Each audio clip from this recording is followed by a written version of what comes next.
Study with me for Kolatam programme. ఈ రోజు మా ఇంటి దగ్గర ఉన్న టెంపుల్లో కోలాటం ప్రోగ్రామ్ ఉందన్నమాట. ఈవినింగ్ 6 PM కి ప్రోగ్రామ్. అస్సలు టైం లేదు. ఆఫీస్ కంప్లీట్ అయ్యేటప్పటికే చాలా టైం పట్టింది. ఇంకా చాలా క్విక్ గా red and yellow half sari వేసేసుకున్నాను. మగ్గం బెల్ట్, మెటల్ బెల్ట్ అయితే చాలా హెవీ అయిపోతున్నాయని చెప్పి ఈ క్లాత్ బెల్ట్ పేరప్ చేశాను.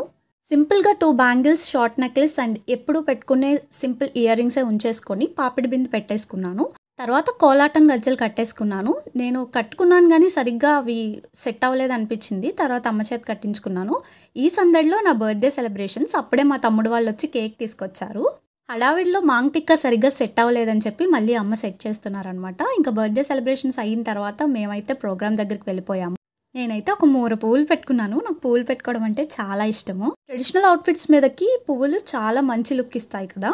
ప్రోగ్రామ్ స్టార్ట్ అయ్యే కంటే ముందు ఇలాగ కృష్ణుడికి పూజ చేసి దండలు, పువ్వులు వేసి చుట్టూ బిందెలు, జెండాలు అవన్నీ పెట్టిన తర్వాత ప్రార్థన చేసి అప్పుడు కోలాటం స్టార్ట్ చేస్తారన్నమాట.